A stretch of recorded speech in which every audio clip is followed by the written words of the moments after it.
दोस्तों नमस्कार। इन दिनों सिंधु घाटी सभ्यता से जुड़ी हुई एक स्थल की जो खोज हुई है गुजरात में, वो काफी चर्चे का विषय है।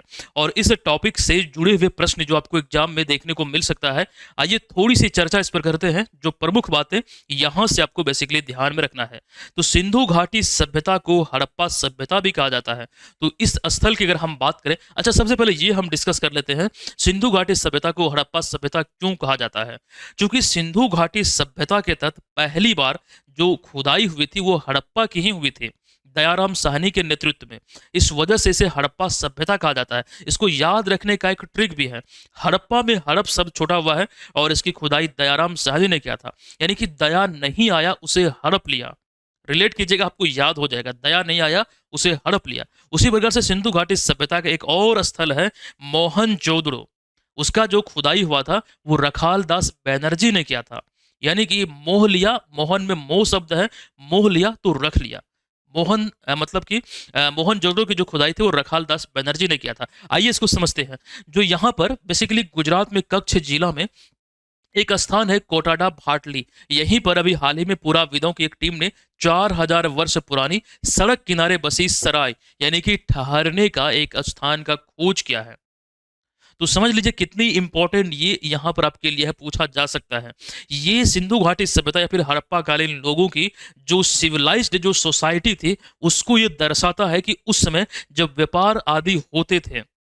मतलब यहाँ पर देखिए हमने लिखा कि हड़प्पा कालीन, मतलब ये सभ्यता को ये दर्शाता है, मतलब कि ये किस प्रकार से उन्नत योजनाकार थे। मतलब इन हड़प्पा कालीन लोगों के बारे में इस चीज की ओर इशारा करता है कि उस समय लोगों ने यहाँ पर व्यापारिक मार्गों पर व्यापारियों के लिए बेसिकली या फिर आम लोगों के लिए साथ साथ लॉजिस्टिक को ध्यान में रखते हुए ये व्यवस्था क्या हुआ था कि वहां पर विश्राम गृह बनाया जाए, वहां पर लोग विश्राम करें, साथ ही पशु भी, जो भी पालतू पशु हैं, वो वहां पर विश्राम करें।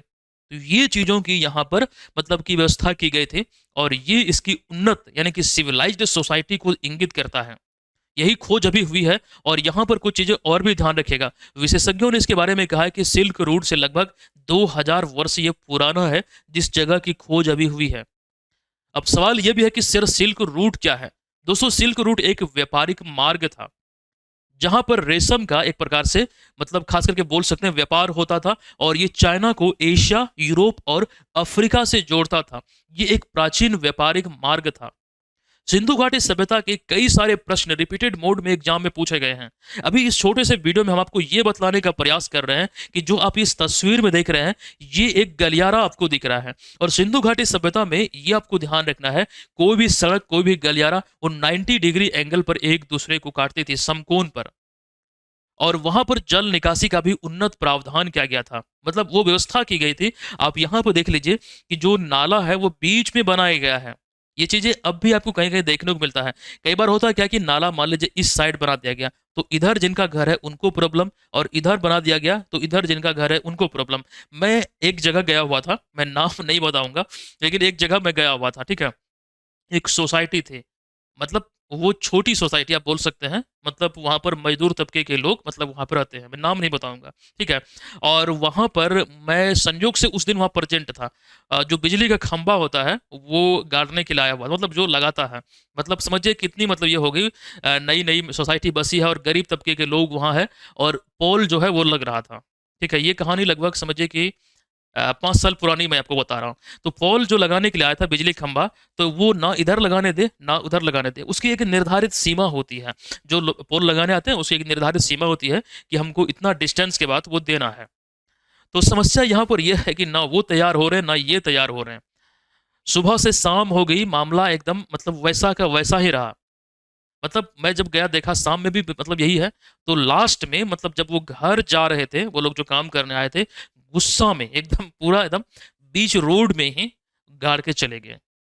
और वहां पे बदकिस्मती ये रही कि मतलब वो अब भी है 5 साल से। लेकिन एक फायदा वहां पर ये मतलब फायदा तो नहीं बोल सकते, लेकिन एक बात है कि रोड वहां पर समाप्त हो रही है। मतलब 4-5 घर और आगे जरूर है, लेकिन रोड वहां पर समाप्त हो रही है। मतलब वो चलता रोड नहीं है ज्यादा, मतलब किसी और रोड से कनेक्ट नहीं है। वो वहां से शुरू हो रही है 4-5 घर बाद से। तो 5-6 लोग, मतलब जो घर 4-5 लोग उधर हैं, मतलब जो घर हैं उनको थोड़ी दिक्कत होगी। बस यही बात है। 10 से 11 फीट का रोड था, बीच रोड में ही काट के वो चले गया।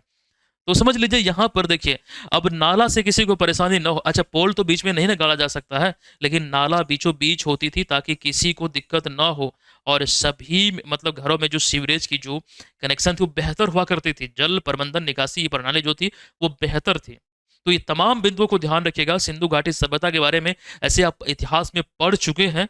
इंडस वैली सिविलाइजेशन काफी इंपॉर्टेंट है, लेकिन एक अपडेट जो थी वो यहाँ पर बेसिकली हमने आपको दिया है। क्लियर है? और सिंधु घाटी सभ्यता से जुड़ा हुआ एक प्रश्न हम आपको पूछ रहे हैं, इसका आंसर आपको कमेंट बॉक्स में लिखना है।